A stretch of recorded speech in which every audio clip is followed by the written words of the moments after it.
welcome to the Sigma Show, episode 78. Hey everybody, I'm your host Sigma. Before I let you know who's joining me today, real quick we'll go over what our topics will be for this week. First up, breaking news. Apparently Rockstar Games has been hacked, and apparently some video and details have leaked, or been leaked, I should say, about some of the stuff in GTA 6, like actual video, which does seem to be real. We'll get into kind of, I guess, the nature of a company being hacked, and I guess some of those GTA 6 details as well. Followed by that, we recently learned that Bonnie Ross, the lead for 343 Industries and Halo, has essentially left the company. We'll talk about whether that's a good or bad thing. And finally, this is a topic that we've had kind of circulate in the background for a while now. Basically, the virtual influencer is a thing that companies are trying out. It exists in some instances. And we want to kind of just discuss what that could mean. Like, what are maybe some of the pros and cons of such a concept, and maybe what kind of impact this sort of thing can have on society as a whole. And here to talk to me about these topics today are Superman Jeff. your voice breaking? Jeff? Yeah, got me. Caught me off guard. As well as Yokina Cat. Hey y'all! I had to do that for Blue. That's how I have to introduce myself, as the hey y'all. So hey y'all. As like a Sandy Cheeks-esque Texan. That's yes. Gotcha. Exactly. Okay. Thanks for joining me today. Always a pleasure. King's Dead 42 in the chat. I see you says GTA 6 might actually exist in some form with the big question marks. Yeah, like it's real. It's just gonna take a while probably, but we'll get into that. That'll be our first topic. We'll get into that after we update one another on, I guess, what we've been watching, what we've been playing. I've only been watching one thing and playing one thing, so I can go first if you guys need a little more time or have longer lists that you want to get through. That okay? Yeah, you can go. Go ahead, man. Do your thing. All right. So I know I've been beating this drum for weeks now, probably like the entirety of this past month or two. But Rise of TMNT, like this freaking Nickelodeon Ninja Turtles cartoon show, is honestly one of the best animated shows I've seen in like a very long time. Like the last like really super high quality, well written show that I spent time watching was Infinity Train, because all that was on HBO Max. It's it's Cartoon Network fare, so it's in the same boat as like Gumball, Adventure Time, stuff like that. But it was super well written. Like, it told super engaging stories about like kids coming of age and whatnot. And Ninja Turtles kind of wasn't that. Like, it's definitely more of an action show. Right. But good God, is it an action show? Like, respect. I keep harping about the fact that like the animation on that show is so high quality. Like, my mind is legit blown that Nickelodeon still has artists who are capable of replicating that sort of style, because it is straight up Studio Trigger level animation, and like you can see references everywhere, especially in the, because I just finished season 3. The finale is phenomenal for one, but like there's references all over the place to like Studio Trigger type aesthetics. Like, like Trigger will do the thing where like there's a big explosion, but you'll see like a bunch of like kind of starry shines. Yeah. Well, it's like you'll get like a bunch of little flashes that are like X shaped or whatnot. Right. And like the ground, the cubism, like the whole ground and everything around would just turn into a bunch of blocks and stuff. And then the drills, like Gurren Lagann, like everything is a drill, or drills are just prominently featured in some way. Like all of that are clear hallmarks tying back to Studio Trigger. So like you can tell like this is where these guys, got most of this inspiration from. But like most of all, like the writing on the show is good. Like I like it.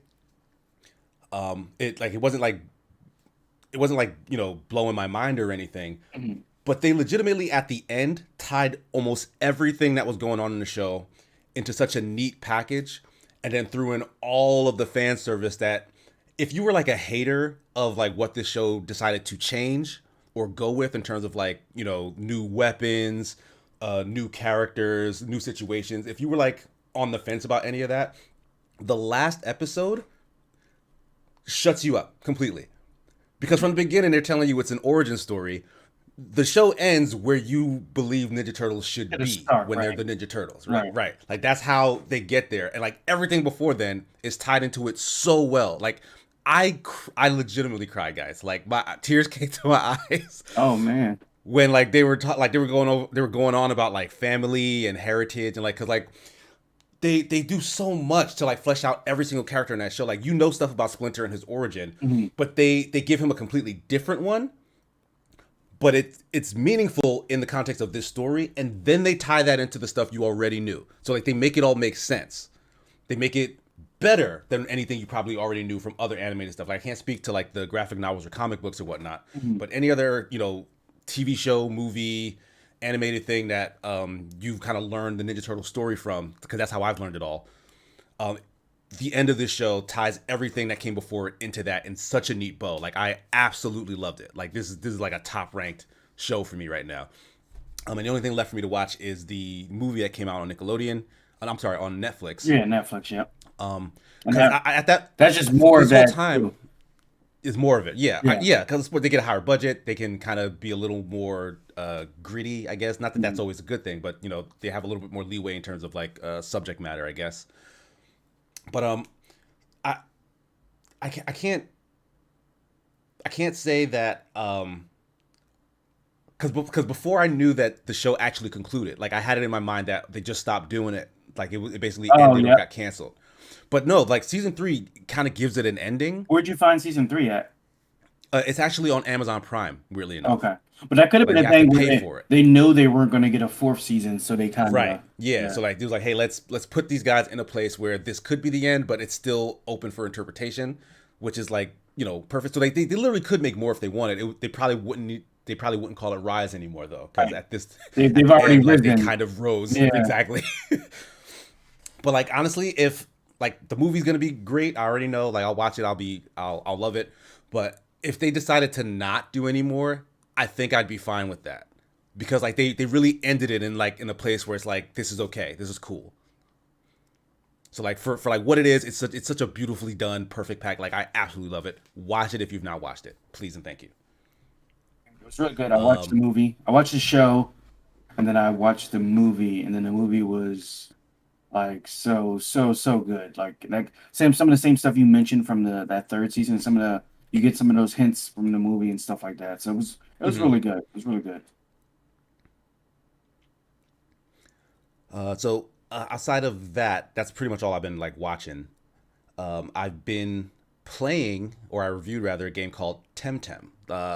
If you're not familiar, it's been in early access for a long time. It was a big Kickstarter project, and it's essentially a Pokemon clone. But these guys wanted to turn Pokemon, or the concept of Pokemon, into an open world MMO.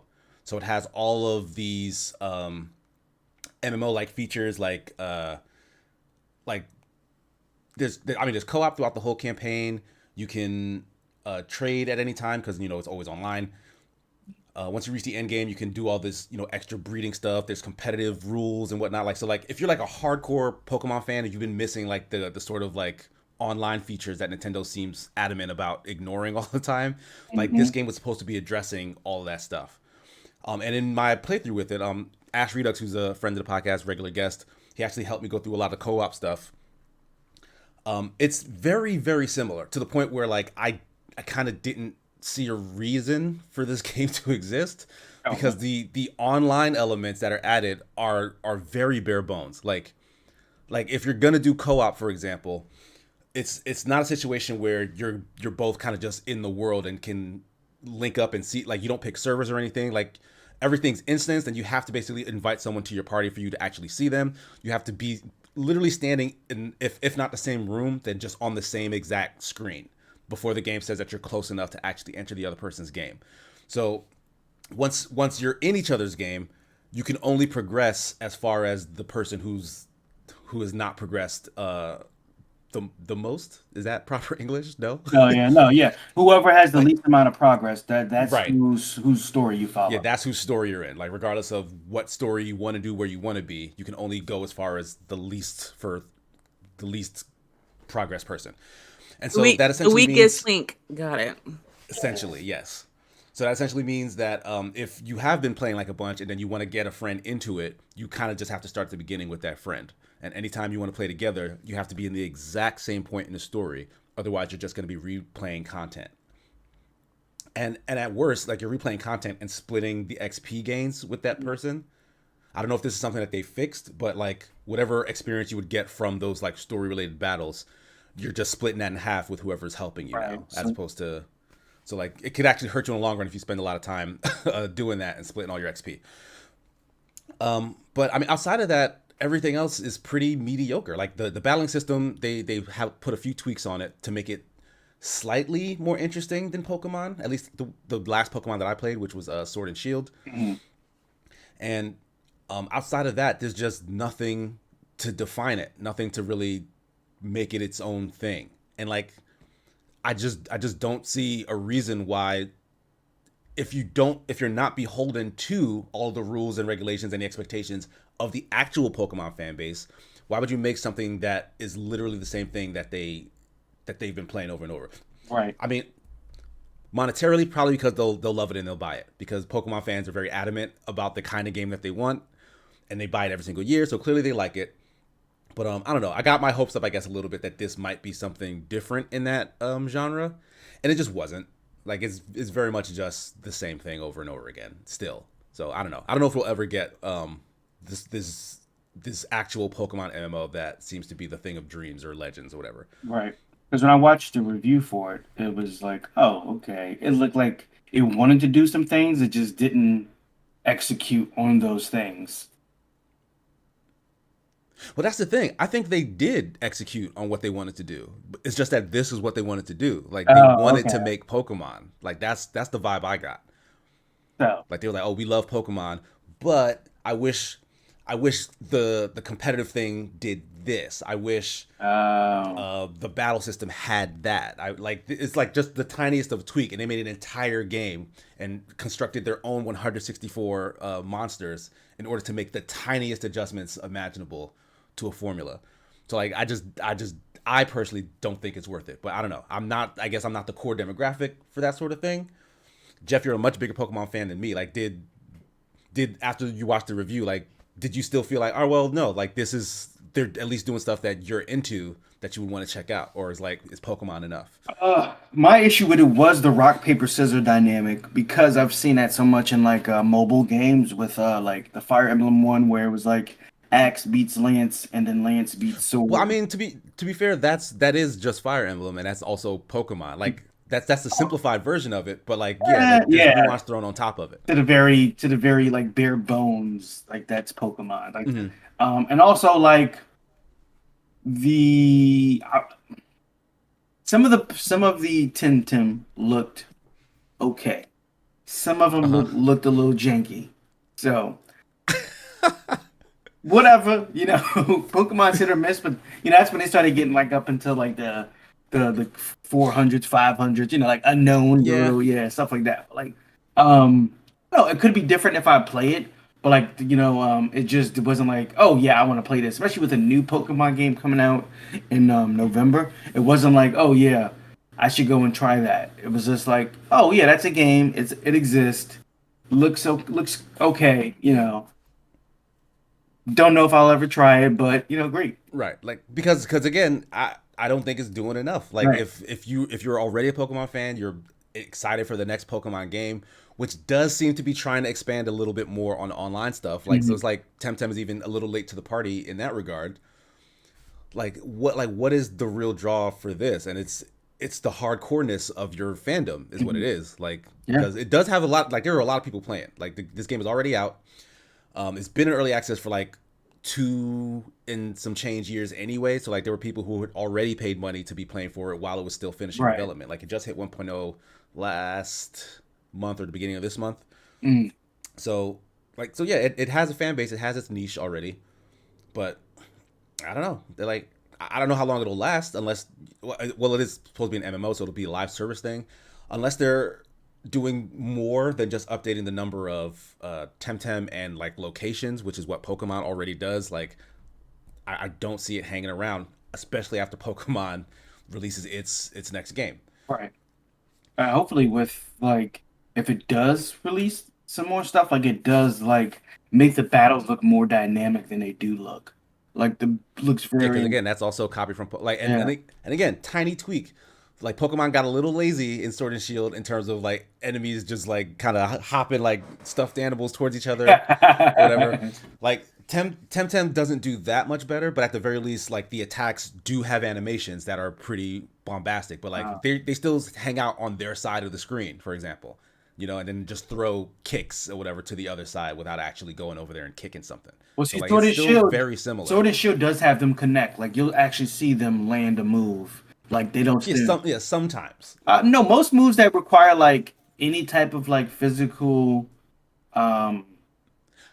Did that connection. change? That was like that in Sword and Shield. Like I remember landing like I don't think that's true. a darkest lariat, and I had to actually go. You see me actually go and hit the thing with the lariat, kind of. Not you don't see the thing. Yeah. Because I had whatever the flame bunny is as my starter, and he's got that double kick or whatever. It's his main move that I use over and over again. He stands in his position, he throws a kick, and then you just see like a foot impact thing on the other side of the screen. Like maybe your Pokemon was just lazy. Maybe that was just yours. I don't know. Okay, yeah, just my Pokemon. Exactly. What's the problem? But that's pretty much it for me. Jeff, did you want to jump in, or Yokina Cat, you have some stuff you want to get off? Cat can go first. Go right ahead. Thank you. I don't really have much, so it's just a few things. I have been watching the new Lord of the Rings. Oh yes, Rings of Power. Okay. Rings of Power on Amazon Prime, and y'all know that I don't really watch TV, but obviously I had to start something new for that because I'm just a huge Tolkien fan. So, I think it's really, really good.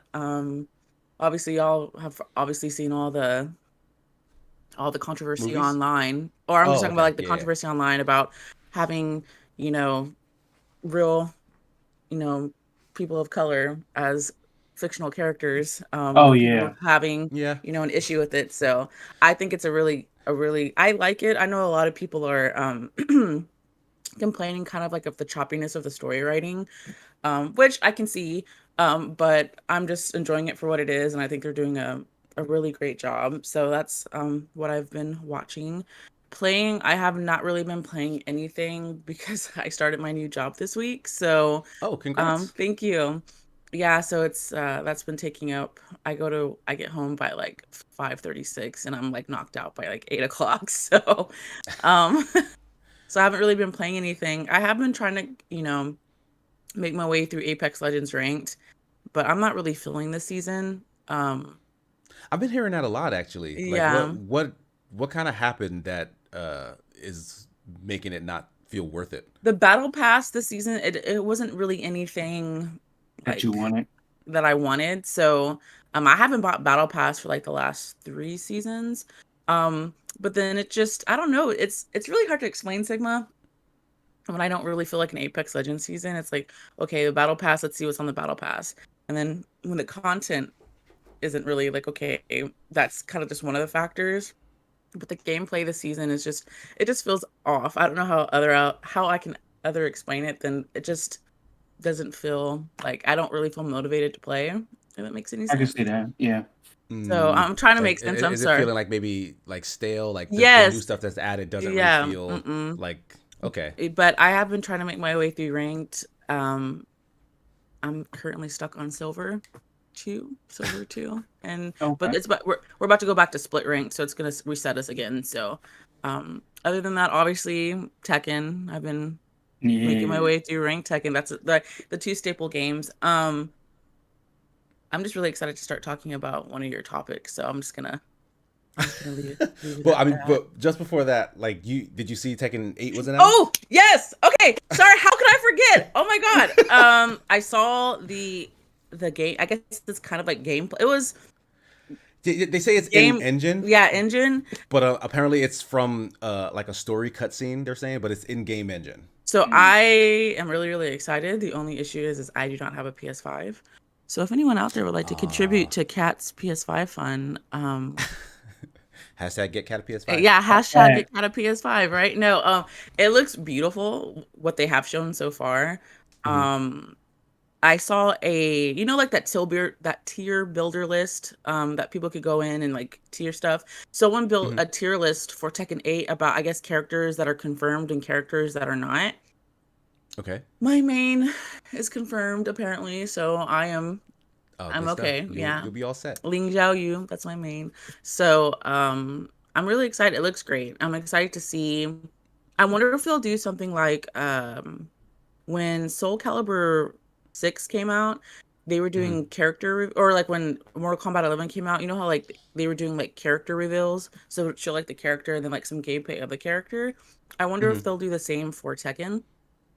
They'll show you like even though they're Probably. original characters, they'll show you the character and they'll show you like their like moves specific to them, their rage arts, which is like Okay. a super Yeah. move, stuff like that. So I'm really curious to see what they do with that one. But yeah, other than that, I haven't. It's been a pretty slow week, a couple weeks for me in the world of gaming and movies and stuff like that. So I mean, it happens. It We're does. yeah. about to get a deluge of content though. Let's hope. We can only hope. Jeff, how about you? Oh man. I haven't played much. I've been playing some Cyberpunk 2077. Right, Um, that Edge Runners update, right? yeah, so like I left off a while ago. I think not because it was born or anything, just because it was like, oh, it was good, but I'm like, I don't want to beat it yet. So I kind of waited, wanted to savor it a little bit. And I guess I waited. It's a good time too to go back because they added a ton of stuff. Mm-hmm. Weapons, gear, up fix. I didn't really experience many bugs when I played, but also I was on current gen, so I know a lot of the bugs were on last gen. They had like more crowd interaction with just like regular NPCs and stuff like that, and it's been really fun, especially watching Edge Runner while during the same time of playing the game. It's been very good Mm-hmm. because there's like a lot of stuff that goes on in the actual anime that comes right over from the game. Like they're like so the same mods and stuff you can use in the game. The weapons are in the game, stuff like that. So it's more immersive in that world. And I think the anime does a great job of capturing even some stuff the game doesn't, as far as being able to pull you in, but like certain characters and stuff like that. So. Um, Okay. it's been very good so far. I almost finished it like in like one sitting. I had to like, oh, stop. Like, okay, I'll save these three and watch those another time. I don't want to kind of finish it off. Um, How long is the anime? How many episodes is it? 10. Just 10. Okay. 10 And episodes. is it like a one and done type thing, or is it set up for additional? Additional could go on. Now, it doesn't mean it has to follow that character. It could just follow another set of It could characters. just be like more stories throughout. Yeah, Okay, yeah, that makes sense. because you do see some of the characters from the game, but they're not involved in the anime. You just might see them passing by, like Rogue, like you see her passing by in Okay. one of the clubs or something like that. But like they're not involved. Some of the same organizations like the corporos and stuff are involved. So that's obviously because that's kind of who runs Night City and whatnot. So, Mm-hmm. but yeah, it's been fun. Definitely been spending a lot of time doing that, which means I haven't been getting a lot of time in the other stuff I should be playing, like Destiny 2 and Multiverses. I think I'm good on. I think I've reached a level of skill to where I could take some time off. So, you know. But watching wise, I've been watching some more Rings of Power. That's been really good. Like Kat said, that's been really, really good. I've been enjoying that. I was a little worried about it because it was going to be kind of like um, lore adjacent because they didn't own the rights to everything.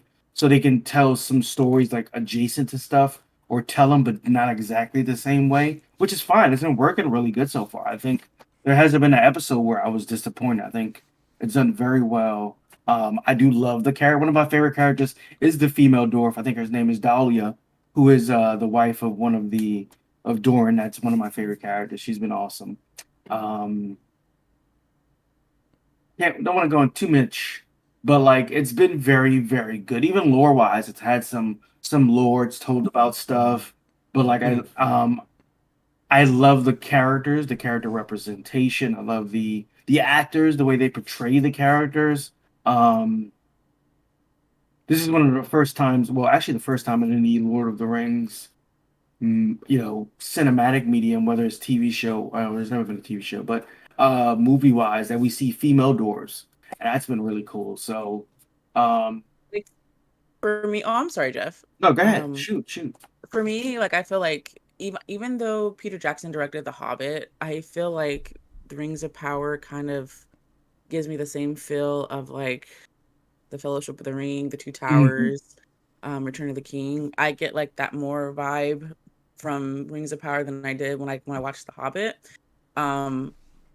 So that's I guess why that's why I guess I'm enjoying it more than I did The Hobbit. I mean, I've read all the books, but I think as far as seeing it like on screen, I've enjoyed Rings of Power more than I did The Hobbit, and just the way that it's being, I guess, the story is being told. If that makes any sense, I'm sorry. My words are a little crumbled this morning. No, it makes a lot of sense. I felt like The Hobbit was good, but I felt like there was a lot of the world it kind of didn't include. You know what I'm saying? And if that makes any sense. This is a real good. John Billy Wombly said the last episode had a little bit too much pad. I agree. I felt that episode they kind of just stretched things for that last episode. Do the female dwarves have beards? That's the important lore question. Says King's Dead. You could say some do, okay. But like I agree with you. Like it gives me those same feels as the trilogy, and I'm just like, oh yeah, I can't wait to watch. Or those moments like when you get like Helm's Deep, or being able to see like the mines of Moria before they got like became what they became, like stuff like that. It's been really, really cool, and I do love. I don't want to say anything about, but like it touches on all those things we haven't been able to touch on before, like new, different like ancient races of men and elves, and that whole beginning of area. Like the Lord of the Rings took place in the Third Age. This is more like this is thousands of years before Lord of the Rings, like the trilogy. So they're kind of doing like Star Wars way, how they basically are telling all the stories before, the ones that were the 70s. Star Wars was first released back in the 70s. So like they're basically telling the prequel. Is it called the prequels? Like what's happened before. So I'm really enjoying it, and it's been great. And a lot of people that weren't, I guess, interested in it before are getting interested in it now. So it's really, really, really cool to see people ask questions or share stuff on Facebook, or you could ask me anything about Lord of the Rings, and or Tolkien, because he's written so many other things. But The Hobbit and Lord of the Rings is what he's most famous for. But he's a really, really great writer. He's probably one of my favorite writers. So he's built such a fantastic world, and he has. I mean, I even have a Lord of the Rings tattoo, but I'm a huge. I guess one thing I would say I was really passionate about is it the One Ring though? Is it the Precious? No, it's actually Elvish. So J.R. Tolkien actually created the Elvish language. And there's actually a website that has translations. So people actually translate the Elvish language. So I went out. This was years ago, back in like 2015, I think I got it. It's just stay strong in Elvish. And nice. Writing. So it's pretty cool. It wasn't anything crazy. In chat says, "I thought you said Elvis." Elvis. Oh no, Elvish. I'm sorry. Please excuse me. I talk a little fast sometimes. So I just love. I guess I would say I stand for Tolkien writing like people stand for Dragon Ball Z. Is that a good comparison? I guess I don't really. I enjoy Dragon Ball Z. Certain instances of it. Maybe not you and Sigma, but like in the comparison, like like what? Like at first, I was like, I don't know, but then when thinking about it, like the toxicity that exists in the can he beat Goku though discourse is very similar to kind of just is it Tolkien accurate? Is blah. Well, I won't. I'll say so for me. I won't necessarily say that like if I see something, it's called an adaptation for a reason. It's not always going to be exactly like the writing, or it's not always going to, obviously what's written on paper won't always convey the same when you see it on screen. So true. I think that I'm a huge fan, and I'm a huge fan of his literature, but I'm not going to sit here and be like, oh well, Gollum had 4 strands of hair and not 16 like he had on the movie. Like, you know what I mean? Like, I'm not extreme. I'm not critical. I'm a really big fan of his writing. One thing I will say that I was like super defensive about was about how people were like, well, elves, hobbits can't be, black. They have, in this time period, XYZ, right? So Tolkien actually describes there's three different types of halflings. So Harfoots that are in the Rings of Power. Right, exactly. Like Harfoots, they're before Frodo and Sam and Merry, and Tolkien actually describes them in his literature as being of browner skin than other hobbits.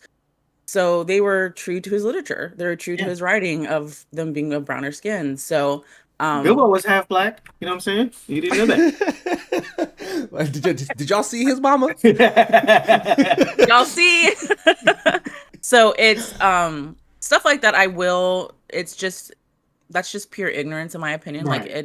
Yeah, that's all it is. They're just showing that what it is that they actually care about isn't lore accuracy. Right. It's and being a jerk and if you really know what Tolkien, like, he would be so disappointed, and those aren't true Tolkien fans, because he created a whole fantasy world for a reason. And funny enough, he created this it was like right before World War II, during World War II, and when he released Lord of the Rings, the Nazi Party actually wanted to publish it in German. Oh wow! So they wrote him a letter asking if he can publish it, but they wanted him to confirm that he was of Aryan blood, that he didn't have any Jewish blood in him. So he responded with a letter saying, "Unfortunately, I do not have that that creative race's blood like flowing through me," essentially. And then he proceeded to call Hitler a little ruddy ignoramus. That's like what he wrote in the letter. So, I mean, if people understood the reason why Tolkien created this world, I think. Watch the movie. They have his movie. Is out he and about. But I digress. I'm sorry, Jeff. I didn't mean to take over your little. No, you're good. You're good. So it's just. I guess I would say one thing I am really passionate about when it comes to being a fan of anything would definitely be Tolkien's writing, for sure. I will have a caveat to something we spoke about, was the 3 movies. I will say the 3 movies didn't help to change that. While the 3 movies were good, there was not a black person in any of those movies at all.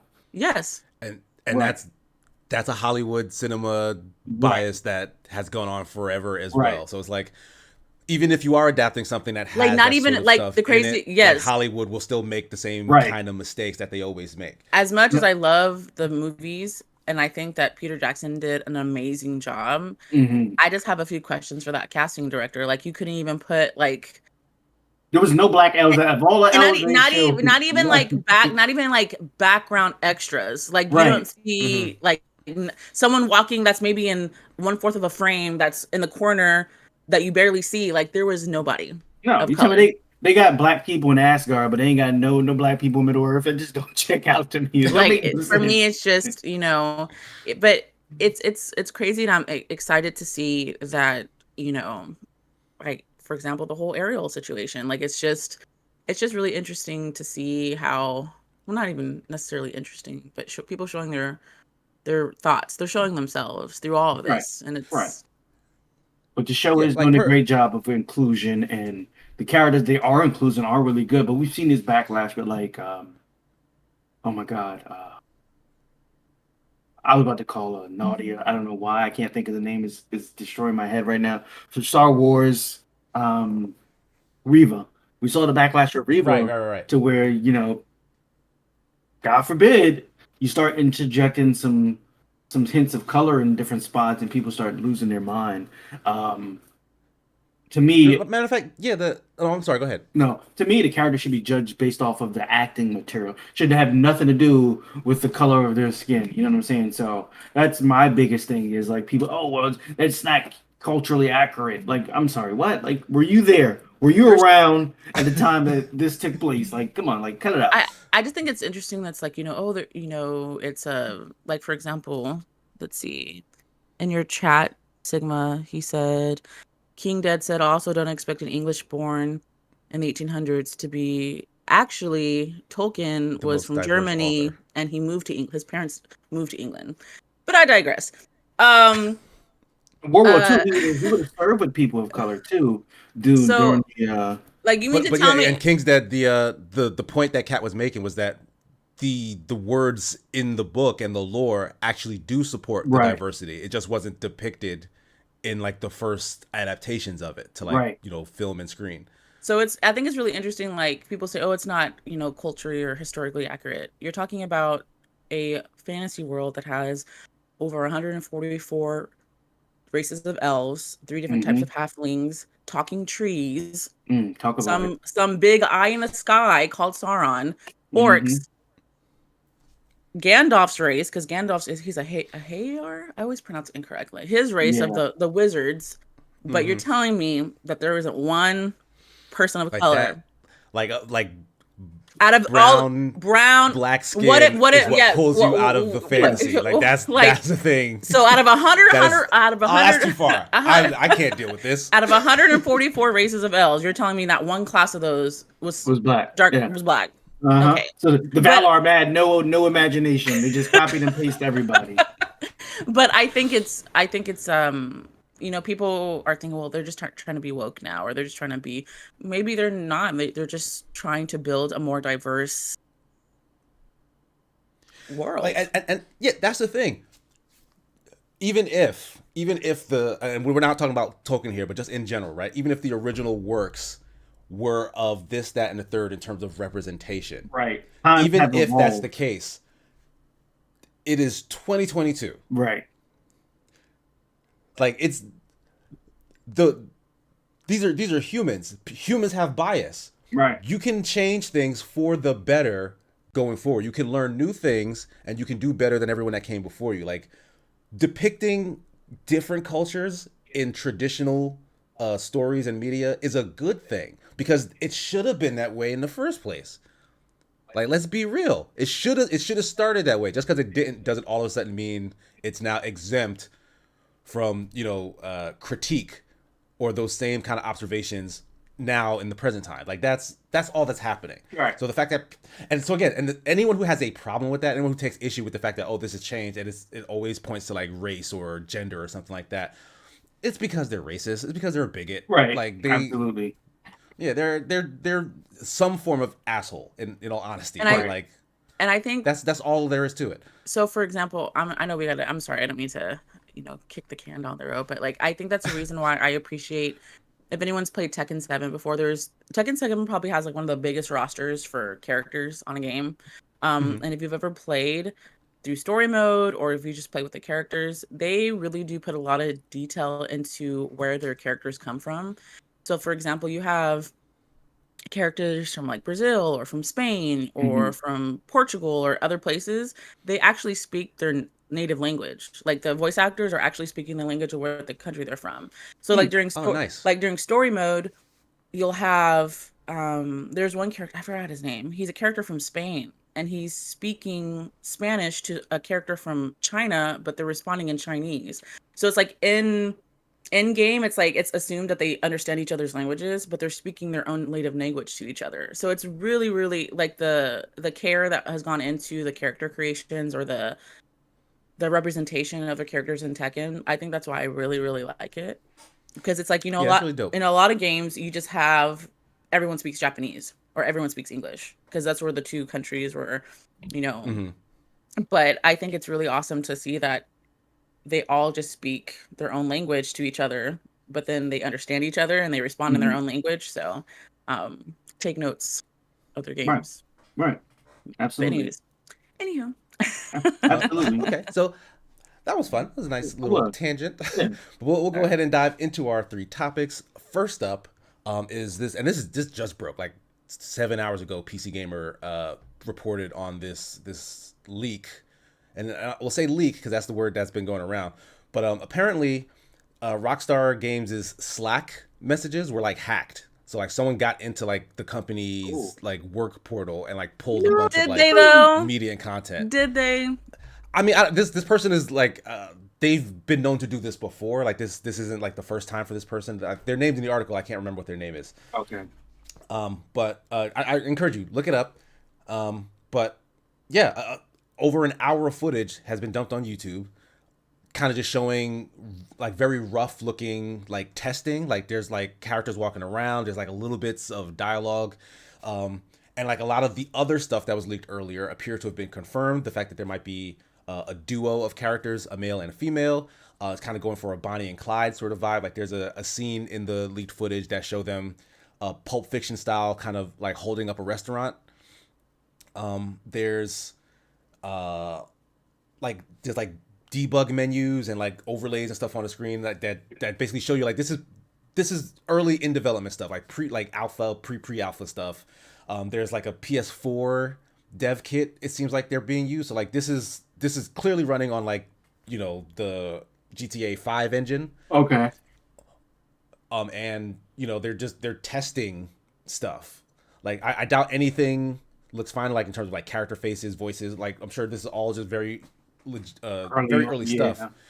But even from what was shown in terms of like content, like for the first time I got a little excited about like a GTA 6 and in terms of like its story mode and whatnot, because I was a really big fan of the story in 5. And like just like how the two, I don't know why I'm blanking on their names, but the two brothers basically saying like, oh, like it's going to be so difficult to parody something else from the U.S. because of how ridiculous the U.S. has actually become, like, which is what their claim to fame is.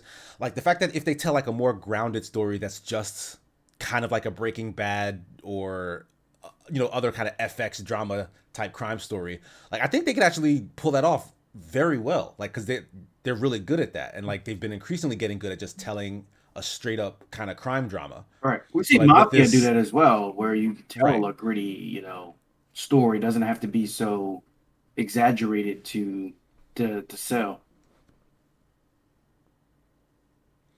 King's Dead 42 says Jason Schreier thinks it's real, if that means anything.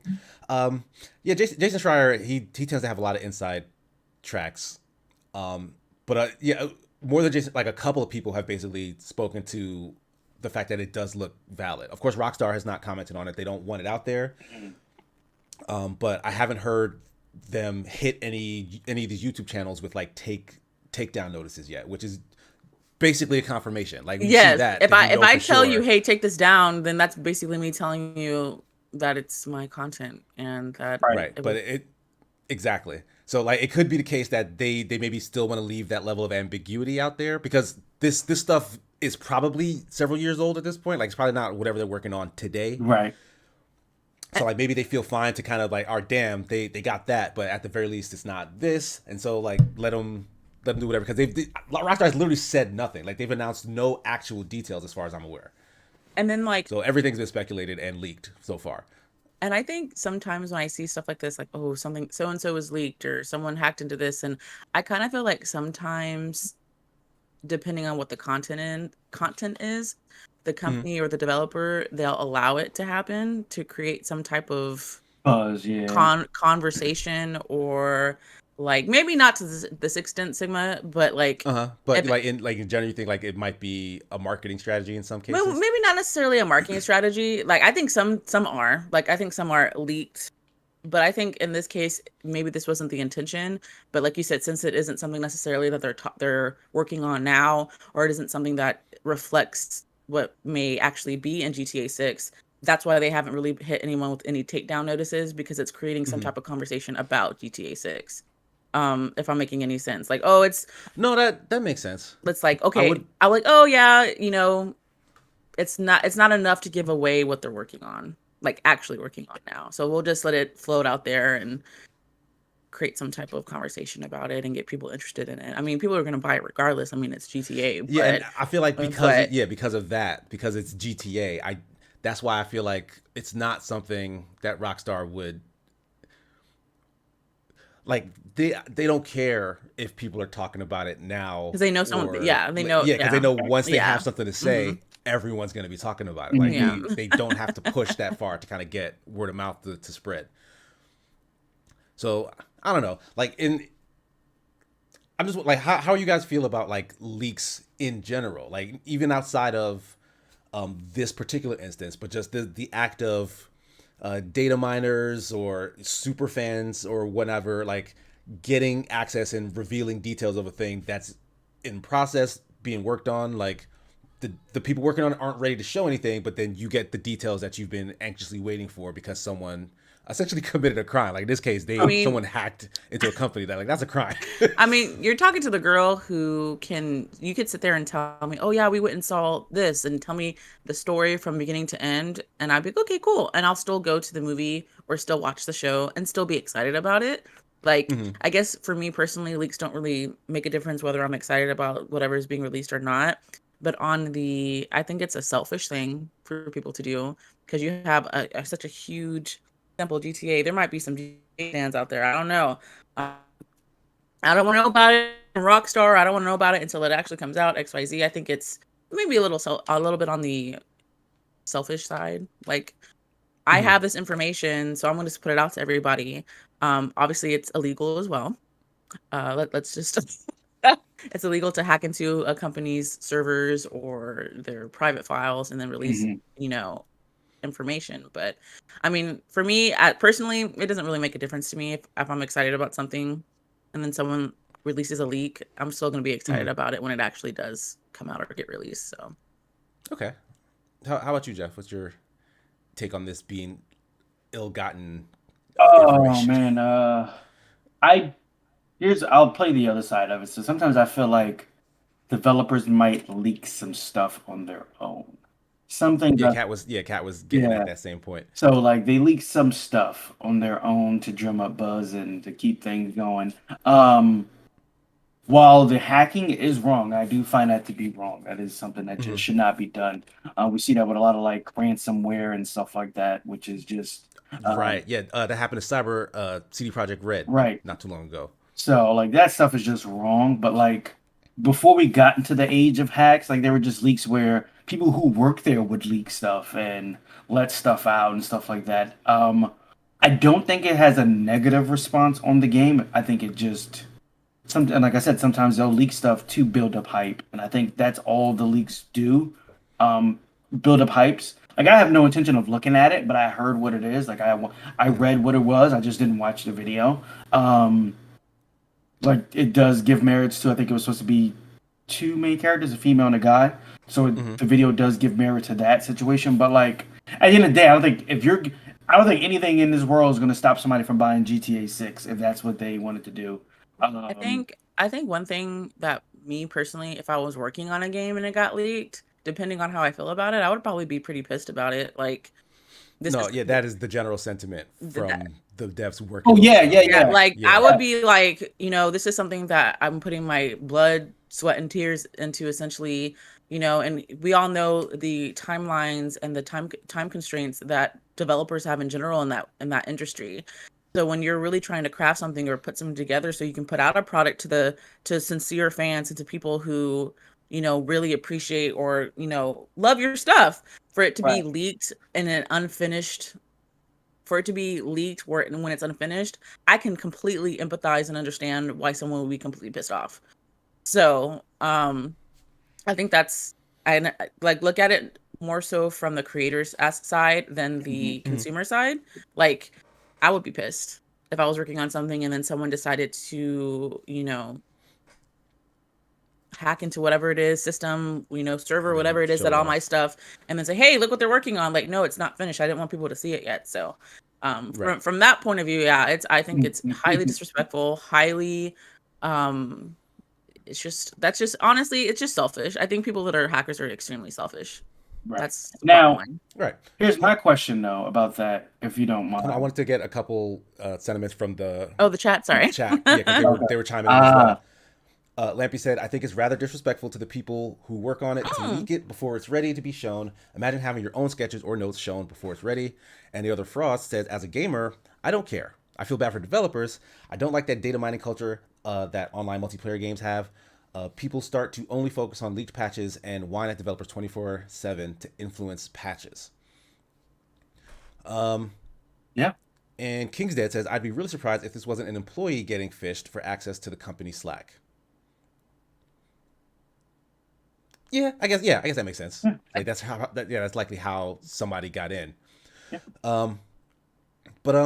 I mean, different feelings in regards to like leaked information. Like I kind of don't subscribe to the idea that companies are planning like these sorts of leaks, because oftentimes, like maybe they can generate buzz or get people talking about your game, but oftentimes, especially if it's like a leak like this in nature, where like there's a lot of debug stuff and it's from like old hardware, old versions or whatever. Right. Now, there's a lot of people online who are looking at it and saying, "Oh, that's what the game looks like. This looks like trash," and don't understand that like they're working on the game. Yeah. Like this isn't the game. Like this is them working on the game, and like they form an opinion based on like what Chad is saying, like kind of a half finished draft essentially. Now, question for you, Sigma. You used to talk about how the reason why putting something in a centralized location was important to honestly discourage like piracy and finding other ways to get or see things that you want to see. Now, do you think the lack of communication could lead to that as well? Like if they were for video games as well, because we haven't heard anything about GTA 6. Now, but I mean, whether we have a right to or not is something else, but communication is another thing. Like they have communicated nothing about the game, like no info. You know what I'm saying? If they were providing like information, I don't say it needs to necessarily be a trailer or something, but like some type of information where people are like, okay, cool, yeah, that or this or something. And then it would discourage people from even honestly caring about leaks. Like if I couldn't see anything, like, oh, there's no information on the game. Like right now, like pick a game like, I don't know, Metroid 4 or whatever. Like we know nothing about it, all right? And so some ultra fan who wants to know something about it might take it upon themselves to, get it in ill-gotten ways and, oh, okay, this is what I got, and then send it out to everybody else, as opposed to if they were given updates, not say regular updates, but some type of information, people would be less inclined to do something as shady as, hack to leak information. Okay, I mean that's one way to look at it. You're equating it essentially to some of my feelings in terms of like piracy, in the sense that like if something is very difficult to obtain, like you want to pay for something legally, you want to find something, watch something legally, but like they've essentially made it impossible to get. In those instances, it's kind of like, all right, well, you kind of left me no choice. I want to consume this content, I want to get this thing, so I'm gonna find where it is, and it's like sitting on the internet to download, right? Right. You're equating that to kind of like if a company is being very hush, being very secretive about a project, does that then? I'm not saying it's right. Them up. I'm saying no. I get it. I get it. You're not condoning it, but you're saying like, does that then open them up to the possibility of being attacked or accosted in this way because they've kind of been quiet for a long time? That's interesting. Not to say you're defending anyone, but that's an interesting mindset, because I'm sure a lot of people legitimately feel that way. They're like, if you would have just told me it was going to take place in this location, if you would have just told me it was going to have these characters, then I wouldn't have gone to go see it. And it's like, why in that case? Why are you so entitled to this game's information? And the other caveat: if they gave some information, would that make them less likely to be targeted by these type of situations? I say no. No, you think people would still? I think people are gonna do whatever they want to do. So GTA 6 could release a gameplay video or a gameplay, like, XYZ, it's coming out this way, and someone somewhere is going to want more. Someone's always going to want more, to the point where they could release a full trailer showing you everything, and then, oh, look, I have the game, I hacked into it, and now it's downloadable to play on here. Like, you know what I mean? Man. Like, there's always going to be someone, obviously maybe that hasn't ever happened before, but what I'm trying to say is, there's always going to be someone somewhere that's going to say that isn't enough, I need more information. Okay. And that's just my opinion. That's just human. No, I think I side, like I'm of the same opinion, in that, yeah, it's not going to matter like what the devs actually tell you or not, right? And to just put that out there, like it is their prerogative whether they're going to release information or not. Like it's, some folks are in the chat are saying the same thing. Like, it's not a public service that they're providing. Like, you are not entitled to your video games. Like, this is a product that a company is creating. Yes, it's art. It's there are creators who are behind it, making making something that they care passionately about, but that passion, that work of art gets packaged and sold by a company, and that's their property, and you don't just get to have it because you want it really bad. So that includes information about it. I got another one. Let's say education was centralized and wasn't education. Well, like information. Let's just say where I don't know. I'm trying to think of a good example. No, go ahead. I'm sorry. We just go back to the original one. So like anime, right? Where we want to watch this stuff, we would readily pay for it. I guess this is a little bit different to where because it's not something we're purchasing. Now, these people who, whether they're going to buy the game, if they leak the information or not, has nothing to do with it. The question is, to me, I feel like, and just like I said, I don't agree with what's being done. I do feel like communication on both ends should be better to help alleviate some of this. But once again, like Kat said, I agree with some people are just going to do that regardless. Like you give them a foot and they're going to take a mile, or like that wasn't enough information for me. I need more, or whether they're selling information to somebody else. You know what I'm saying? Like, there's corporate espionage. That stuff still goes on. I would think. What Jombly Wobbly? Did I pronounce that correctly? Jombly Wobbly. They're not whistleblowers being a public service. Being in the public sector, being a civil servant myself, that's entirely correct. As a civil servant, like it's my obligation. If I see something that shouldn't be happening, I have to say something. That's a public. That's an obligation I have to the public. So it's not the same. Yes, I took an oath, the same oath that the Air Force, Navy, Marines, Army, Armed Forces, we take the same oath. So I am obligated to you, Jeff, right, Sigma, to do that. But for video game, this is like Sigma said, this is private property essentially, right? Until it's packaged and sold for us to enjoy, right? So nowadays, even at that case, you're licensing it. You're not even owning it at that point. Your chat is very interesting, Sigma. No, I gotta read Rails' chat. He said, "Did I hear that right, Jeff? You give them a foot and try to take them out." Give them a foot and they would take them out. Like you give them a little bit, like here's a slice. You're good. You come back, then I eat the whole pot. You know what I'm saying? So like you give some people something, and it gives them a taste, and they want more, and they're not okay with waiting for more. They'll just go on and try to take it themselves. So, yeah. King's 42 with a very interesting question. Do you think these leaks/hacks would be different if games were treated like art and would enter the public domain eventually? Though public domain/copyrights is broken in other ways. That is true, that end part. But that is an interesting question. Like, yeah, if at some point games do become for the public, would hacking and leaks of gaming information that's pending be treated any differently? But I don't think they ever will, because there's no money in that. There's no money in that. Where are they gonna?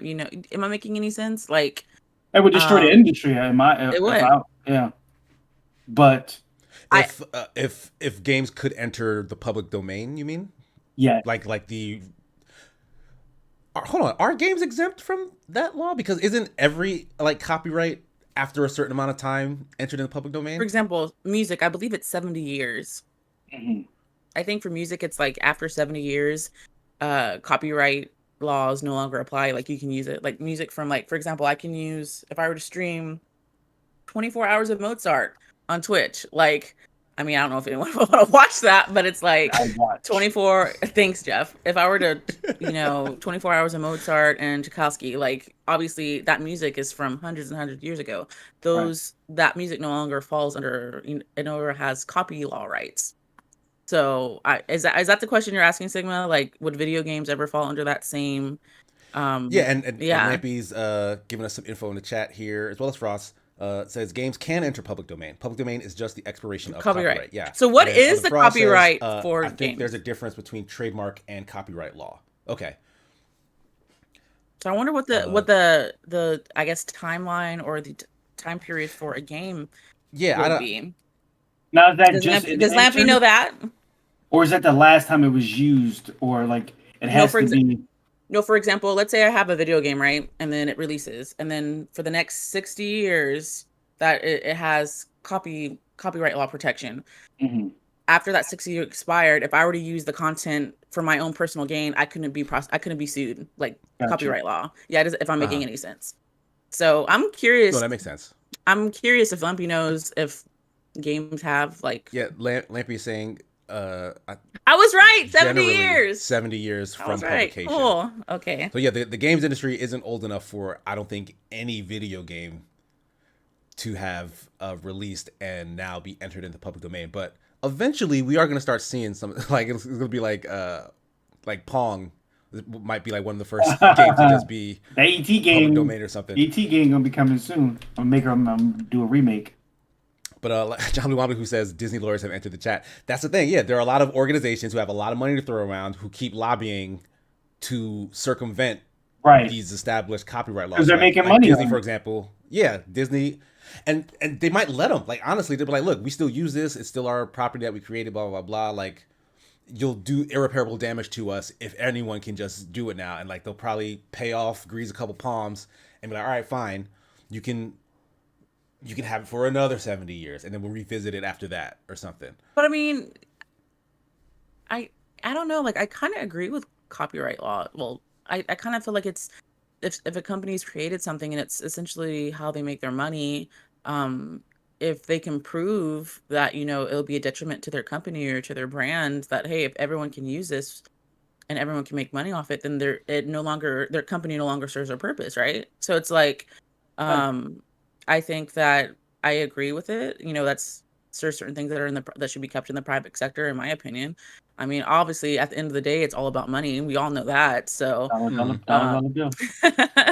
so I mean, I essentially I agree with the fact that Pong still hasn't been set. That shows you really how young the gaming industry really is. Yeah, it's very young. It's a very young industry. So, I think, what was it? I'll be 70 years. I'll probably be in my 60s, 70s. I thought you said I'll be 70 years old next. No. I mean, well, thank you. No, it's going to be really interesting to see like that. I'm going to have to really start reading more into that. And yeah, it's an interesting topic once this becomes a reality for a couple titles. For sure, Weezy. It's going to be real. But is anything else we want to add on the GTA 6 stuff before we move on to our next topic? No. Mm-hmm. All right, then. Bonnie Ross, head of 343 Industries, the studio created to just make more Halo after Bungie left and parted ways with Microsoft, has left 343 Industries. I'm gonna be honest. If you guys read her exit tweet, it was kind of sad. Like, she said that she was leaving the company because of some personal issues, like some family emergency or something. Right. And for you to have a family emergency that requires you to just completely leave a job, it had to be something. Yeah, a job entirely. Like, seems kind of distressing. Right. But some of the responses online were just like, "Oh, yay, Halo is saved." What? Because Bonnie Ross has been at the head of 343 Industries, and a lot of folks have not liked a single Halo release since Bungie left the franchise. So, like, that's crazy. A lot of the online sentiment is like, all right, so now there's a chance that this could get better, which I think is kind of dumb. Because if the lead just leaves, who's the lead now? Like the person who was next, who was also at the company probably the entire time all this stuff was getting done that you didn't like. Right. Like, you would need to wait to see if someone new was going to come in, or if something's going to announce about actual, actual changes to the company. But either way, like, let's ignore the family emergency portion of this. Like, what are you guys' take on how Halo has been handled by 343 Industries up to this point? And do you think new blood in a management position is something that's needed for it to kind of get back on its feet? So they took over for 4. 4 was the game. 4 was great. 4 was great. I like 4. 4 came out the door, and I think it was great. 5, I felt like the story suffered, but the multiplayer was good. I 100% agree. Infinite, I think this whole shift to games to service has been another thing that has, on top of that, Now, that's the problem when they just took over Halo, they spent a fire Halo game their first time out. Now you figure it would only get better, which it has in some instances. I feel like I said, I feel like the multiplayer got better in 5. It was good in 4, but it got better in 5. Now though, I think they're gonna have games as service on top of that. I think if Halo was just a regular Halo game, you had your couple maps whenever they did it, and they spit Halo out like they normally do, I think it would have been fine. I think all the delays, I think, not having couch co-op, I think all of those things would not have been an issue. I think this is their first foray into games as service. They haven't been doing the best job. They haven't been doing the worst job. The campaign for Halo Infinite was really good. The multiplayer is okay. I enjoyed it quite a bit. Yeah, I think it needs some work. Now, I don't think replacing the head is going to do anything. I think they need someone who's worked on games or services before, and they need to do more regular stuff. The cosmetics are way too expensive. The content is far in between. The battle pass is going for way too long. I think the last one was like 4 months or something. There's not enough new content or interesting content. The thing that you should be pushing Halo is the cosmetics, but you lock like colors behind like a paywall. Like just stuff like that. Like we're not making the smartest decisions in those regards. But here's the thing: if Forge Mode comes out and it's what it looks like it is, like this conversation might be neat. Like people forget about all the wrongs. You know what I'm saying? Like you get that. You know what I'm saying? This person did you wrong all your life, and all of a sudden they come and give you $1 million. You're like, you know what? You're all right. I message with you. You know what I'm saying? Like I know we good. Got nothing. We good. So like Forge Mode comes out and it's gonna silence a lot of stuff. The choice to scrap couch co-op, even though honestly, from what I read, it's actually available in the community. There's a way to do it. Like it's there and it works fine.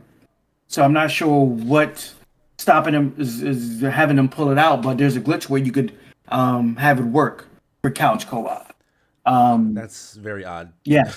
But whatever. So couch co-op to me isn't the biggest thing. There's nobody I'm gonna be playing with on my couch, but I do that's different for different people. And my people in a house, a couple kids want to play Halo together. Like I understand that because that was kind of how we got with Halo. Everybody wasn't playing in their house. We was like, oh, we go over to Casey's house, let's play some Halo 2, let's do this. But to be fair, that was of the time. I miss couch co-op though. Right. I miss that though. But for kids, you're not gonna buy everyone. Let's say you don't buy everybody a system. You know what I'm saying? Let's say Adam had a brother or 2 or 3 or 4. You know what I'm saying? All the kids in the house want to play some Halo. You know, they gotta wait. They have to wait. They have to wait like we did. Yep, it's fast to turn like we used to do. You know what I'm saying? Let's do some split screen, right? Let that come out. Let us do our thing. I don't think that's a 343 thing issue. The biggest issue, but with Forge Mode coming out, I think that's going to help silence a lot of stuff. But like I said, this games of service isn't as easy as people think it is. They need some help in that regard. But I don't think replacing her or her leaving is going to make the studio any better. If anything, it's going to negatively impact, unless it was someone who was like an understudy to her or something, who knows what was going on. But somebody just coming in, a lot of times that's good, sometimes that's bad. So a lot of times people want to start fresh. You know what I'm saying? Oh, well, let's start fresh. This is how I want to do things. You know what I'm saying? So it's going to have to be... Yeah, and that could be even more disruption to the... So I do think that 343 has done a fine job with Halo. Halo Infinite has its missteps, and I think those things can be corrected. Some games we've played haven't gotten good came out weren't good. Took them a couple years to get it together. If I'm wrong, like everything wasn't a Apex. You know what I'm saying? Like everything wasn't an Apex Legends where it came out and it was a hit from the moment that it came out. Yeah, that is actually the rarity in terms of live service. Like most live service games do release in some form that's like, well, I can see the bones of this. It needs a little more time. And I mean, that's the intention. They get that time and eventually they become something that the community really like. Both Destiny games had that problem. Oh, absolutely. Destiny's probably the biggest live service game. It's the model that pretty much everything follows. Yeah, because when Kingsfall came out, the raid with Crota, what was it? I mean, not Crota, Oryx. the expansion for that completely reinvigorated the game. Mm-hmm. And then the same thing with Beyond Light. Like, I mean, not Beyond Light. That's coming later. Which added stasis, stuff like that. And then now Witch Queen added more stuff like revamping 3.0. Like, it's getting better. There's highs and there's lows, but when you come down and you stay low, that's when that becomes an issue. But I think, I'm sorry, Jeff. No, you're okay. Go ahead. So like you said, how like Apex Legends was just like a hit from like season 1. I think that's a great thing, but at the same time, that could be like, like you're shooting yourself in the foot kind of thing. Because if off rip you've set this expectation so high, you have to keep that same like level, if I'm making any sense. So now I think maybe as a live service game, you got to continue. So going back to how I was like, I'm not really interested. I wasn't really interested in season 13 or 14. I think that's what we're starting to see is like, it's hard. I think maybe it's hard for the, the developers or whoever's working on Apex Legends when it comes to this live service. It's hard for them to keep up that same level of the content that they were releasing, because I didn't actually start playing Apex until I came back from overseas. Right, actually during COVID happened. So I started playing season 6, season 7. I had never played it before. I had actually, funny that we're talking about Halo, I had stayed away from first person shooters since Halo Reach. So, which is honestly my favorite Halo game. But I mean, it was the last one Bungie made, so like Halo, like the one that they had the most Halo knowledge behind. It was my favorite one. So like for like Apex, like even though off rip it was just a hit from the start, that can also be a negative thing if you really think about it, because if you're not able to keep up that same level of the content that you're putting out, you're going to see more of a decline than you are, like you said, where these other games are releasing stuff and breathing new life into the games and things like that. So that is an interesting question on is it actually better or more detrimental to kind of release a thing that garners low expectations and gets better, or a thing that is good and has to stay good, like because that does seem to be difficult. I think that, but everyone's going to suggest that you as the consumer though. I think that's more so us as the consumer, whether that's like we're spoiled, like sometimes you go into a movie and because there's things in mind that we want to happen in this movie and they don't happen, it doesn't mean that was necessarily bad. It just didn't meet the expectations that we wanted, the pre-built notion of things we wanted to happen. You know what I'm saying? That's true. But I do think there's maybe a different side to that. Because, like, sure, you as a viewer or a player or whatever can come in with your own expectations and bias. But a lot of times, some of that expectation is set by the company. Okay. Yeah, like, they'll be like, hey, this is going to be this when it releases. So get ready. Yep. And then you show up and it's like, this ain't what you promised me. Well, what do you think of developers come out, hey, this is going to be kind of mediocre. So, when we release this, it's not going to be the best we've done. But it's not going to be that's when and this kind of goes back to the GTA thing. That's when you end up with developers who aren't talking to you because they're not ready to tell you anything. Right. And then you as the fan is like, all right, well, I'm antsy. I'm going to go in and find out the answers for myself. Right. Or they give you something and the community starts giving like death threats and stuff like that. We've seen that as well. It's like, I'm not talking to y'all. Like, forget y'all. Like, you get it when you get it. If you don't, you don't. Right.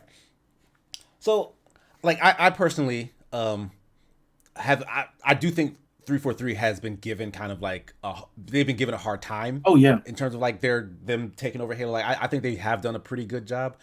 Storytelling wise, yes, they have been missing the mark a little bit. Like 4 was okay, but 5, like you said, terrible story.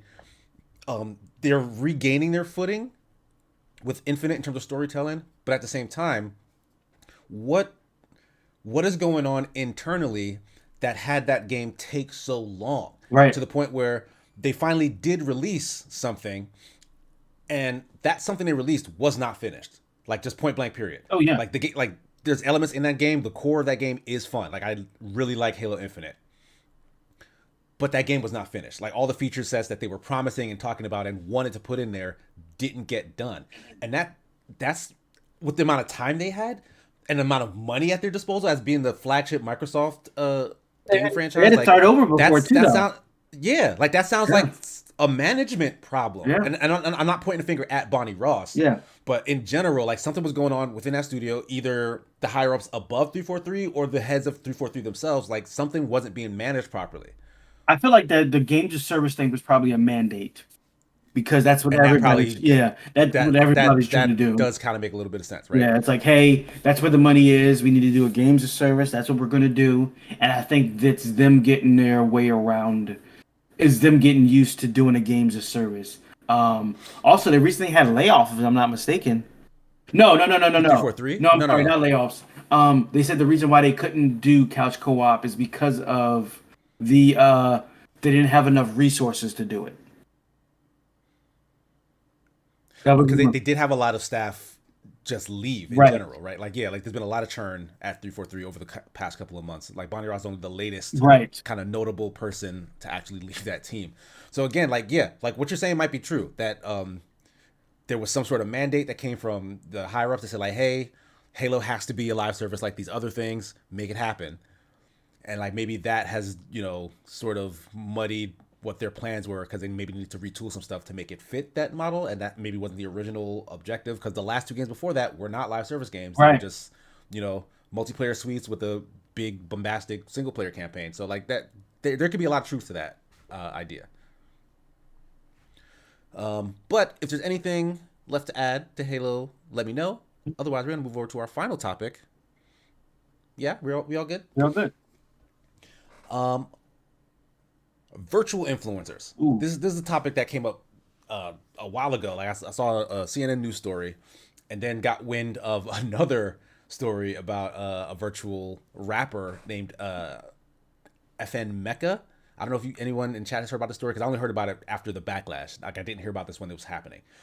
But essentially, what a virtual influencer is think of any Instagram, Twitter, social media influencer, but a company essentially controls like a very realistic or not realistic avatar version of a person, who then produces content, features in ads, whatever it is, but is controlled by a team and is like maybe voice acted by an actor or something, as opposed to an actual person that you follow as an influencer. This has become extremely popular in countries like South Korea, but it happens everywhere.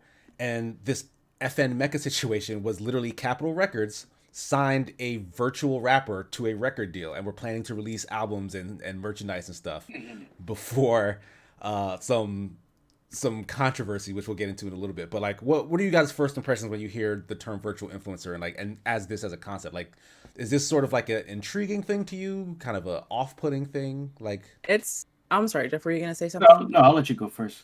I think it kind of makes sense for advertising purposes, but at the same time, I think it's a little off-putting for me, at least. I mean, obviously I guess what curated be the correct term, like someone at this company is obviously controlling, you know, what this AI is, you know, posting, or where they're going to be at for the day, or, you know, look what I ate today. No, you didn't really eat that. You're an AI. Like, look at that's the kind of stuff that really does me one. You're like, oh, like I guess in the article that you sent us, Sigma, there's a picture of the one from South Korea, one of them from South Korea. She's like, you know, beautiful night in Singapore, and she has like a glass of wine, like, but you're not really drinking that wine, so obviously you're not really in Singapore. You're not really in Singapore. So for me, it's just a little off-putting, because you know, they're catering to like humans, so it's just kind of like it's weird, bottom line, to me. I think to use, but then again, I mean, because they're just using CGI, right? Like, they're essentially, and I might say off those pictures, they're pushing CGI to like its full power with some of these AIs that they're using. It's pretty impressive, but I just think it's a little weird, to be honest, that they're using a fake person to cater to advertise to real people for actual products that we will use in life. I think it's just odd. I think it's just really weird. But to follow that up, King's Dead 42 says, if it's transparent, it feels okay. Right. There's plenty of fake people that are just creations of companies.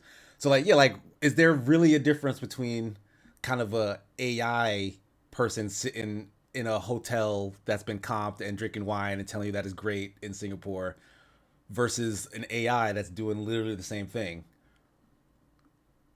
For me, I think it's certain, well, not for me, but like I could see where you might have an impressionable youth who wants to look like that person, and those looks might not be realistic based off of that character not being a real person. I can see that part of it. And also whoever's behind said influencer and what type of things they are portraying. You know what I'm saying? Mm-hmm. Let's say it was someone who was doing, I don't know, had an Asian avatar, and were, portraying himself as this Asian avatar, and they're just some regular old smo who's obviously not Asian, doing the voice and so stuff like that, or whatever it is. That's where that starts to become a little different. It's kind of like, to me, in some instances, that might be like wearing blackface. You know what I'm saying? That's literally the situation that occurred with the FN Mecha situation. Yeah, it's labeled digital blackface. Like, it was a black man, but I think the rapper was like Hispanic or white. So it's like it was a black man doing the rapping, the voices, and all that other stuff. So I think it's just go ahead. I'm sorry. The stuff that was commissioned for this fake rapper were, gangbanger lyrics that had use of the N-word, etc. Yeah. So the fact that this was like backed by like a company and a corporation, like it really is like, okay, so just this facade of this image, you think it's okay to co-opt and portray, a culture or a persona or whatever. Like no, go ahead. Like, when I first saw the AI, first of all, it was horrible AI. Like, in comparison to the virtual influencers that Korea has, this FN character looked horrible in my opinion. Then and then like, he reminded me of, what's that dude's name? Teriyaki 69. That's his name. Oh, Takashi 69. No, yeah. I know. Yeah, like he reminded me of like him, like the most stereotypical, ignorant, just out of all, like, okay, you want a virtual rapper, cool. But out of all the examples that you could have done, out of all the examples of rappers that you could have had, that's what you decided to go with.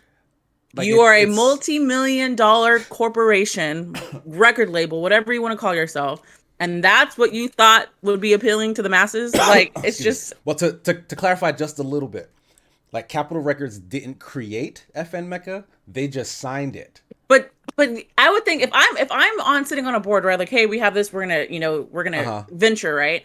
And obviously they signed him. Obviously they saw what he looked like before they said, okay, we're gonna go ahead and go with this. So you're telling me that someone sitting, oh yeah, this is great. This is great. Yeah, we're gonna go ahead and go with this. Like, it's so telling. Like, it literally tells you how these companies actually see that community, how they see that like they look at rappers as products. Like, that big ugly caricature in FN Mecha is what actual rappers look like to them. That's why they didn't see it as a problem when it was presented to them. They're like, oh, this thing has a following. Oh, we can control what this thing does, as opposed to, like, having to deal with an actual human who could, and that was a lot of the justification for the South Korean AI influencers as well, is that, like, it's free from controversy because the company can basically control everything they do. So it's like, it's a perfect deal for these companies to have fake people advertise all their products to them. But, like, we as consumers, like, we are guilty of eating up a lot of this fake content because it appeals to us one way or another. Like, that FN Mecha abomination, I don't know who, because I'd never heard of it until this backlash. So I'm not sure what or who it was appealing to get to that point beforehand. But it definitely wasn't like black people. It couldn't. It had to have been like, the same consumers of, like, I mean, music is music. I mean, as a consumer of music, someone who loves music, even if I don't like a certain artist's music, if it appeals to someone, then it's serving its purpose. So, like, even if I may not agree, or I don't, like, for example, I cannot stand Future. I cannot stand him as a rapper. I can't stand him. Yeah, however, he has such a following or such a fan base that obviously his music is appealing to someone. So is his music doing it? It's music. It's serving its purpose, whether it makes someone happy, sad, motivated, pissed off, whatever you want to say. So obviously, I can't say that, oh, it's horrible. It appeals to someone. Okay, you do you. But I feel like this effing Mecha guy, it had to have been the same category of the people that like the YBA Youngboy and Blueface and all these these Trippie mumble Red, rappers, yeah, Trippie Red, all these other rappers in that category of rap. Like, why couldn't they have gone with an AI that's emulated after J. Cole and Kendrick Lamar or Big Crit or all these other rappers that's the type of rap that I like. But they decided to go with that. So it's like they were probably appealing to the younger, like. Yeah, I mean, because who would eat this sort of stuff Yeah. up? Like, it wouldn't be a more mature consumer. No, like, it would be a younger one who's like obsessed with TikTok. And I know we're all sounding like super old geezers at this point. So I was like, all these dang kids and their conflabbit contraptions or whatever. And their cartoons. But like, in all honesty, like, to me, as a parent and as an old man, there does appear to be a danger in this sort of advertising and this sort of straight up manipulation. Because at the very least, when you do have like a person who is kind of at the corporate whim, there's still like a conscience and a soul in there. And at some point, it could get to be too much. At some point, they could maybe have a crisis of conscience and be like, hold up, am I advertising like poison to young children? Right. And then kind of speak out against it. Or at some point after they've done their job, they can be free and released to speak plainly about kind of what had happened in the past. And then you can learn what happened, what was real, what wasn't real, stuff like that. Like, this just hides everything behind the whims of corporation. Because even though actual people work at a bunch of companies, a lot of times, because there are so many and they're just all working towards achieving an agenda for a company, it becomes completely dehumanized. Like, they just need to hit those bottom lines. So all they do is move the levers and pull the figures so that they do what they need to do for those shareholders, and all morals go out the window. And that's how you end up with FN Mecca being signed at Capitol Records. And the only reason they dropped them was because a bunch of people noticed. Like, Capitol Records was like, hey, this is the thing we're going to try to do. And a bunch of people was like, no, stop it. Yeah. Absolutely not. So they was like, all right, we'll drop it. So for now. Someone in your comments, Sigma, made a really good point. Other Frost says, I think corporations have a hard time separating spectacle. It's like Morbius. The laughing at you, not with you numbers just look like numbers. Right, and at the end of the day, it's like, okay, which is very true. Like, if I can make back something, regardless of whether it's positive or negative feedback, then I don't care. Like, so for me, like like you said, like as a parent, we're going into dangerous territory when it comes to these, AIs and or even not even just social media to begin with. I think, what's being advertised to children, and people say, well, it's your child, you should control. Yeah. At the end of the day, yes, it is a parent's responsibility, but children, it's around them everywhere. There's some things that I think are out of a parent's parent's control, what their child sees and what their child doesn't see. Yeah, I mean, if you're a good parent, yes, you're paying attention to what your child's watching, but at the same time, you're not controlling every exactly. No, exactly. So it's so, like you can do your best as a parent. The guidelines or however it is you want to protect your child, but at the end of the day, somehow, some way, information is they're still gonna see something. So I think it's like, I just think it's a really weird territory to be entering, artificial influencers. I think it's weird. And it's like, this is kind of the beginning. Like, it's already a thing. Yeah. Like, so, and in that vein, since it's a thing that does appear to be working, which is why they keep doing it, I don't think it's gonna go away. we're not gonna see the last of an attempt to make, like, the thing, like, these companies, like, they pay attention. They pay people to pay attention.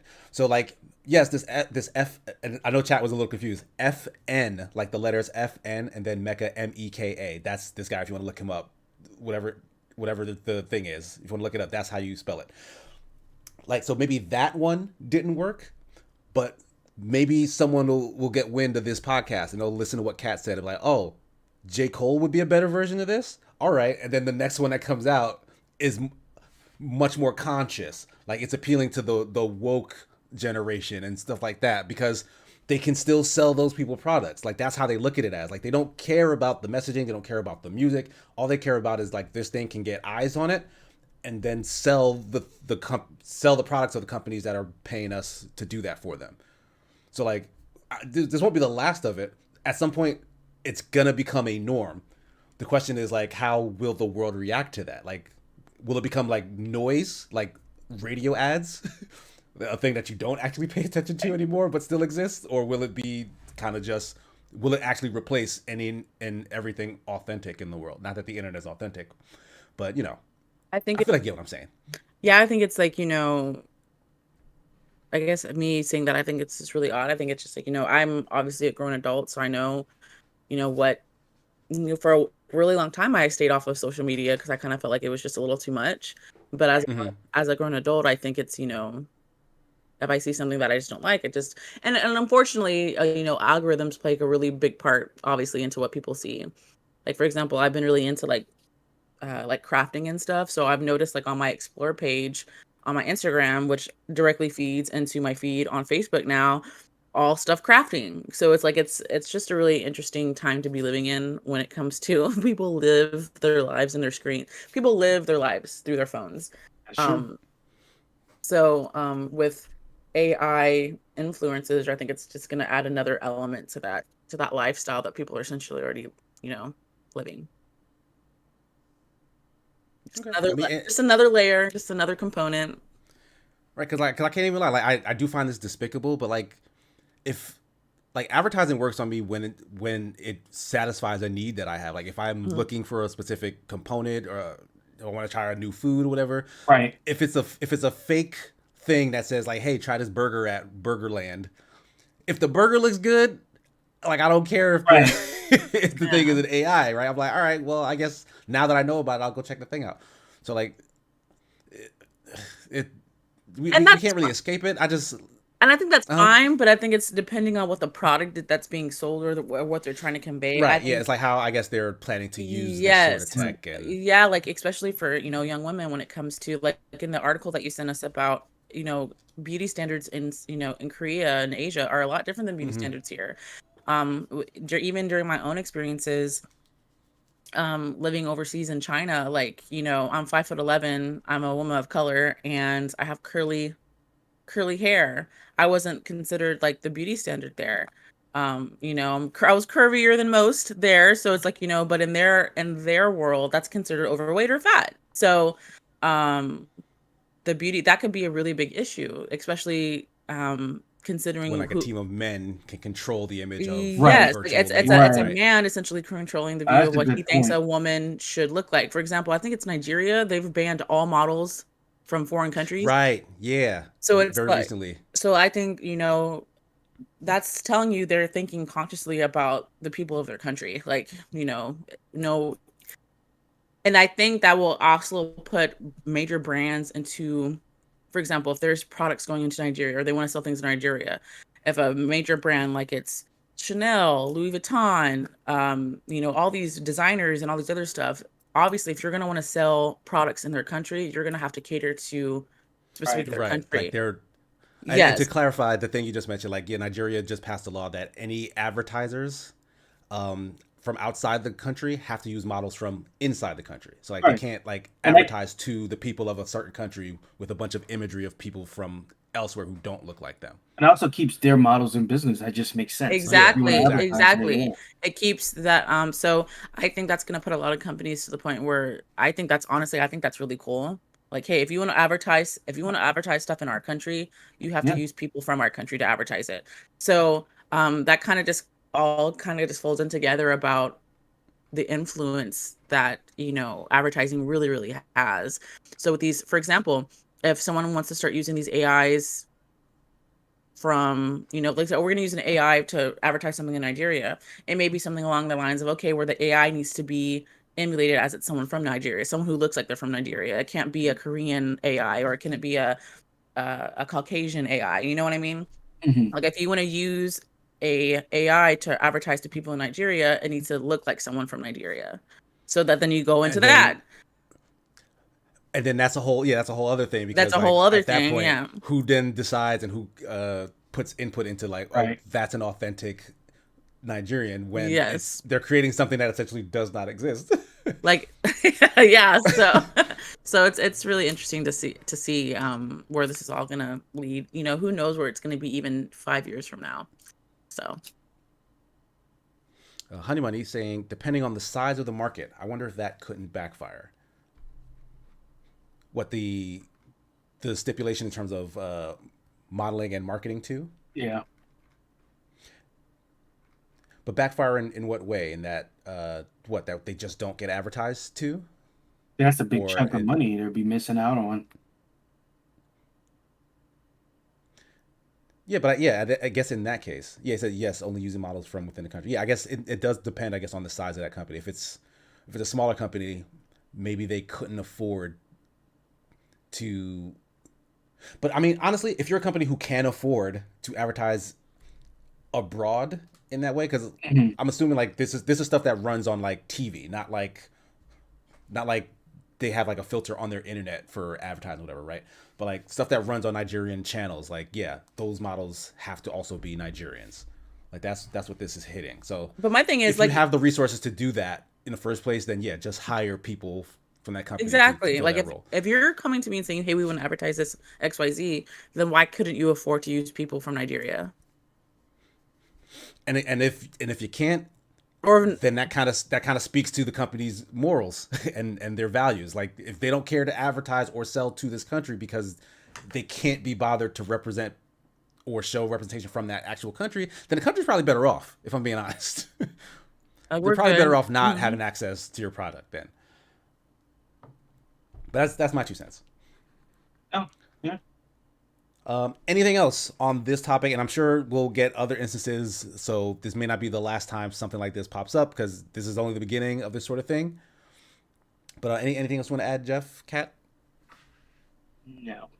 No? All right, then. That's going to bring us to the end of episode 78. Thanks, everybody, so much for joining us. Jeff, why don't you let folks know what you will be up to and where they can find you? So it's Monday, tomorrow, day after today, I will be doing some Multiverses Monday. Come through, come play some matches, come watch. I'll probably be giving Gizmo a try. I'll play him a little bit, but not much. You get to see what he's all about. Yeah, I haven't even seen gameplay of him yet. He's a pretty cool guy. He uses a little bow. He got a little car. He got some pretty cool moves. Uses music. He did use a bow in that movie. Yeah, he's a support character, so that's gonna be pretty interesting. And then I'll be on later today with Sigma for Super Smash Sunday at 2:30 p.m. Eastern. Yep. Kat, how about you? What do you have coming up, if anything? And where can folks find you? They can find me on pretty much Facebook and Instagram. I reactivated my Facebook after almost a year. So they can find me honestly primarily on Instagram. It's the same as my, I don't know where it's at. It's right there, below me. You can find me. That's my Instagram handle and my Twitter handle. So it's the same all across the board. That's also my Twitch. I unfortunately won't be streaming for a while. My job is just extremely it's a lot. Yeah. It's a lot. And I'm really excited. It's my dream field. I am just beyond excited, but unfortunately gaming is going to have to take a backseat for the next few months because it's just really imperative that I get to know my job. So, but as far as you can catch me in the Open Party Discord all the time. Hey, come through. So I'm always on there. I'm always popping in on their streams and on the Discord. So the fighting channel on Discord has been, my Xbox is in storage. So they've been egging me to get my Xbox out so we can play Tekken together, because I play Tekken on PlayStation and on Xbox, but I haven't been playing. So you might find me in the fighting channel on the Open Party Discord. Nice. Jeff still owes me a match. He's been dodging me. Jeff. I'll see you. I'll see you on Tekken 8 or Street Fighter 6. Well, send me that PS5 and it's a deal. But yeah, you can catch me on Twitter and Instagram. Is it coming out on Xbox? That's a good question. What? Which is? Tekken 8. Yeah. Is that what PlayStation? No, yeah, that's confirmed. Oh yeah, Tekken is always they're always released pretty much on all of them. They're not exclusive to PlayStation. Good. So, thank you guys. As for me, you can find me at SigmaGears9 right here on Twitch, as well as Twitter, where I usually will just post that I'm going live either here or there on Escapist, Open Party, wherever I'm at. We will, like Jeff said, be doing Super Smash Sunday on the Open Party channel, 2:30 p.m. Eastern after this stream. So roughly 2 hours from now. Ooh.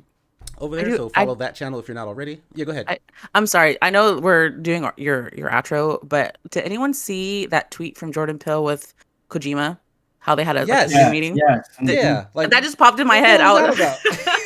So like apparently like Hideo Kojima, which I love because I'm a huge Metal Gear Solid fan.